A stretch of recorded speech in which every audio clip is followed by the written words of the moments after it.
प्राहा मी परततोय. प्राहा मी परततोय. कवी हेमंत दिवटे. वाचन स्वर संजय लकडे. कविता प्राहा मी परततोय. अतिपरिचयाच्या सगळ्या खाणा खुणा पटाव्यात आणि संबंध दृढ व्हावा पहिल्याच भेटीत, तसं या शहराबद्दल वाटायला लागलंय. कवितेसारखी सरसर नाही वाचता आली मला कुठलीच बाई.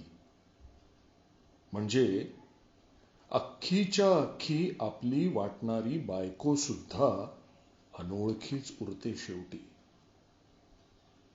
वाईन टेस्टिंग सारखं रोख ठोक जर पारखता आलं असतं बाईला, तर किती सोपं झालं असतं. मनात रुतून पडलेल्या अर्ध्या मुर्ध्या कवितेसारखाच अस्वस्थ करीत आलाय मला माझ्यातला आणि माझ्या बाहेरचा बाईपणा. असंच अस्पष्ट आणि उदास वाणं नातं आहे माझं शहरांबद्दल. मात्र या शहरात उतरल्या उतरल्याच आठवलं मला, मी इथे जगून गेलोय अख्खा एक जन्म आणि आलोय आता ग्रेगॉर समसाच्या ऐवजी. माझ्याच बापाचं गाव असल्यासारखा हिंडतोय मी हावरटासारखा आल्यापासून. जसं की वरदान मिळालंय मला की जेवढा चालेन तेवढं शहर माझंच होणार आहे. एकमेकांना घट्ट चिकटून उभी आहेत दुकानं, कॉफी शॉप्स, बार आणि पब्स.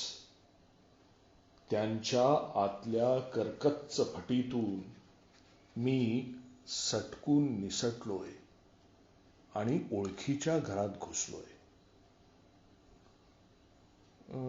माझा जन्म ज्या बिछाण्यावर झाला तो दिसत नाहीये.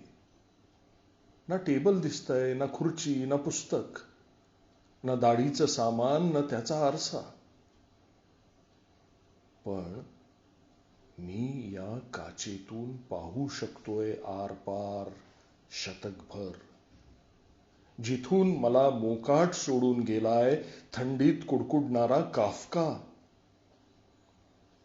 त्याला एकच जन्म मिळाला, तोही त्याला जगता आला नाही.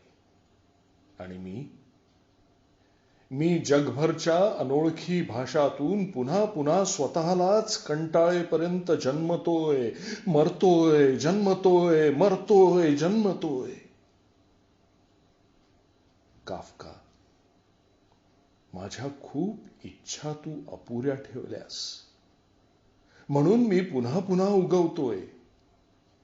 मी शाबूत ठेवलाय माझा रानटीपणा. तू तुझ्या इच्छा मारून टाकल्यास आणि माणूस बनलास तू. तुला खूप उशिरा कळलं असणार की कीटक बनणं किती ग्रेट असतं ते. क्लॉक टॉवरकडे मेकॅनिकली लक्ष देत मोज आता, मोज किती लेखक तडफडून मेल्यावर एका कीटकाचा जन्म होतो. मला अक्षर दिसत नाहीये आणि नेमकी आत्ताच चार्ल्स ब्रिजवर स्त्री पुरुषांची अक्षरं झाली आहेत. अपर्यायाने मी सगळ्यांना धक्के देत खाली उतरणारे. तिथे नियतीला नियमित बुडवणारी साधी होडी माझी वाट पाहणार असणार आहे. काफका सारखा कोट घातलेला माणूस माझी वाट पाहत खातोय चणे. चुतियाची जुनी सवय नाही गेली अजून. टरफलं कचऱ्याच्या पेटीत टाकायची असतात असं सांगण्यासाठीच तर मी चाललो नाहीये ना त्याला भेटायला. मी विसरलोय की काय? मी कुणाला भेटायला चाललोय? मी कुणाला भेटायला कशाला चाललोय? की तो काफका सारखा कोट घातलेला माणूस मी आहे? आणि मी जे चाललोय असं म्हणतोय तो खरं तर इथेच उभा आहे, चार्ल्स ब्रिजच्या खाली होडीची वाट पाहत. आणि काफका सारखा कोट घातलेला माणूस होडीतून बहुधा माझ्याकडेच येतोय. मी चणे खात उभा आहे आणि तो माझ्याकडे येतोयच्या दरम्यान माझ्या हातातली टरफलं उडून खाली पडतायत वाऱ्याबरोबर. आणि तुम्ही म्हणतायत मला चणे कसे खायचे ते कळत नाही. म्हणजे स्पष्टपणे तुम्ही मला चुतियात काढत असाल तर तुम्हाला मी एक गोष्ट सांगतो, जी तुम्ही कुणालाही सांगू नये असं नाही, की कुणाला माहीत नाही असंही नाही, की मेटामॉर्फोसिस म्हणजे एक्झिबिशन हॉलमध्ये एका शहराचं इन्स्टॉलेशन मध्ये रूपांतरित होणं, जी कीटकांना माणसांची आणि माणसांना कीटकांची आर्ट वाटते.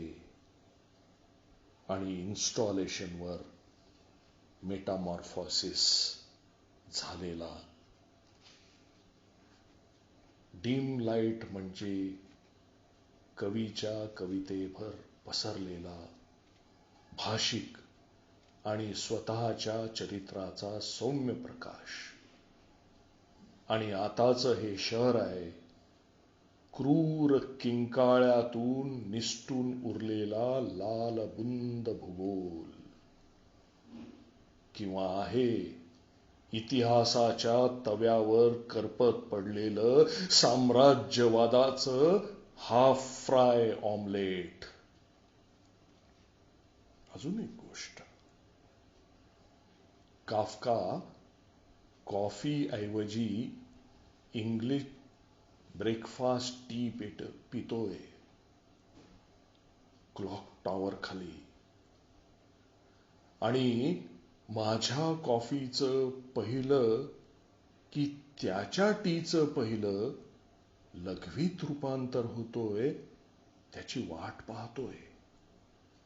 आमची भेटच लागलीय की ज्याचं पहिलं लघवीत रूपांतर होईल त्याला सोडून दुसरा प्रागभर धार मारेल.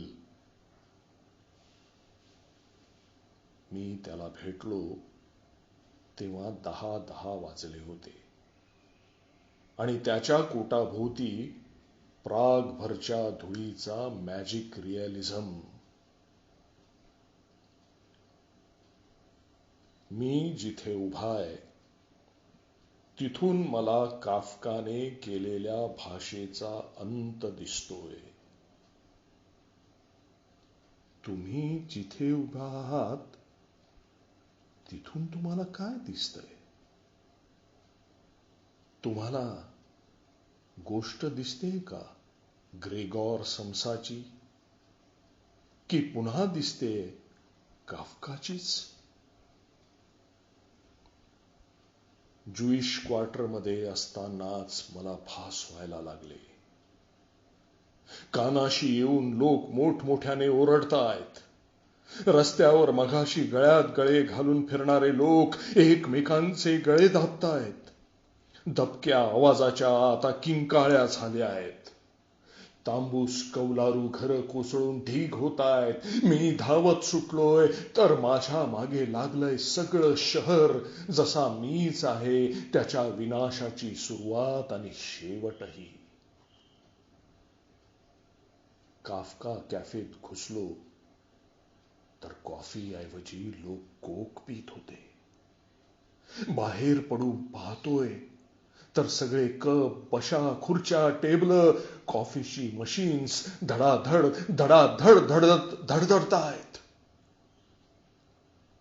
माझ्या समोर म्हणतायत, कोकच्या आईची.